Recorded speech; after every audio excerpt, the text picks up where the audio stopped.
it isn't obvious to me, and I think maybe I derived this criticism from Nietzsche, but people have asked me whether or not I believe in God, and I've answered in various ways. No, but I'm afraid he probably exists. That's one answer. Yeah, no, but I'm terrified he might exist. That would be a truthful answer to some degree, or that I act as if God exists, which I think is, I do my best to do that. But then there's a real stumbling block there, because there's no limit to what would happen if you acted like God existed. Yeah. You know what I mean? Because I believe that acting that out fully, maybe it's not reasonable to say to believers, you aren't sufficiently transformed for me to believe that you believe in God, or that you believe the story that you're telling me. You're not a sufficient, the way you live isn't sufficient testament to the truth. And That's people would certainly say that, let's say, about the Catholic Church, or at least the way that it's been portrayed, is that with all the sexual corruption, for example, it's like, really, you believe that the Son of God, that Jesus Christ was the Son of God, and yet you act that way, and I'm supposed to buy your belief. And it seems to me that the church is actually quite guilty on that account, because the attempts to clean up the mess have been rather half-hearted in my estimation. Yeah. And so I don't think Christians don't manifest this, and I'm including myself, I suppose, in that description, perhaps, don't manifest the transformation of attitude that would enables the outside observer to easily conclude that they believe. Yeah. Now, the way to deal with that, or the way to understand that, is that they do in a hierarchy.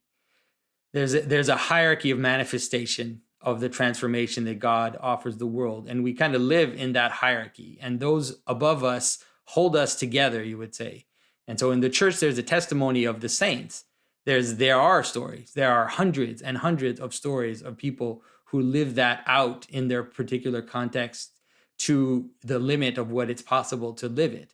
And even today, there are saints, living saints, who, for example, like in the Orthodox tradition, we have this idea of what they call it, the gift of tears, or the joyful sorrow of people who live in prayer with weeping, constant weeping. And it's this kind of strange mix of joy and sadness, which kind of overwhelm them, and they live in that joy and sadness nonstop, and they pray, without end. And so that exists. But then that's one of the reasons why.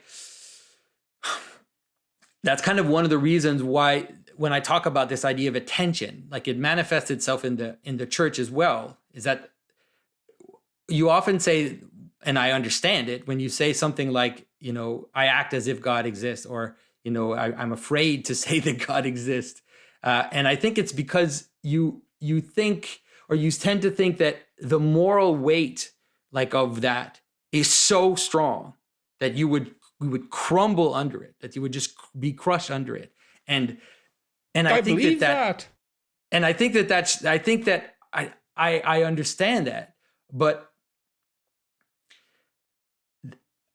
the first thing to act as if God exists, let's say it this way, to act as if God exists, the first thing that it asks of you is not a moral action. The first thing that it asks of you is attention.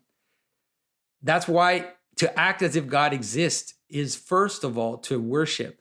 And I know people are going to hear this. Well, then I have a terrible problem with that too at the moment, because I'm in so much pain. Like, one of the things that one of these theologians discussed the idea of, and sorry, I want to let you get back to your point, but he discussed the idea of the yoke of Christ being light, and that there was joy in it.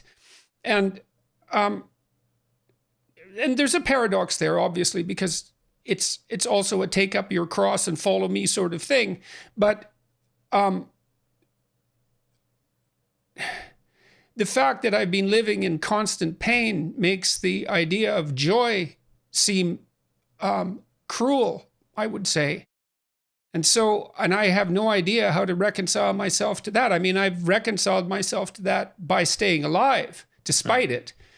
You know, although by staying alive despite it, but there's very little worship. And it doesn't mean I'm not appreciative of what I have. I'm not only am I appreciative of what I have, I do everything I can to remind myself of it all the time. And so does my wife. I mean, she's changed quite a bit as a consequence of her struggle with cancer, you know, has become much more overtly religious, I would say. And, you know, we say grace before our meal in the evening, and it's a very serious enterprise. And it always centers around gratitude, you know, for the ridiculous volume of blessings that have been showered down upon us at a volume that's really quite incomprehensible. But despite that, despite that, I'm struggling with this because I don't know how to reconcile myself to the fact of constant pain. Yeah. And I feel that it's unjust, which is halfway to being resentful, which is not a good outcome. No, I agree. And I can't speak, I don't know how to speak to that because I don't have that experience. You know, I don't have that. I don't live with constant pain. And so I don't know what that would do to me. It probably one of the reasons why it might ruin me, you know? And so, it's very difficult to answer that. I think that the answer has been the cross. Like that's been the answer. It's maybe easy for me to just say it that way. But that's always been the answer of Christianity, which is that God went to the cross and that God went down into death and plunged down into death. And there are mysteries hidden. And they're very well hidden, but there are mysteries hidden in that depth. But it's not. I don't think it's my job to moralize to you at this particular moment.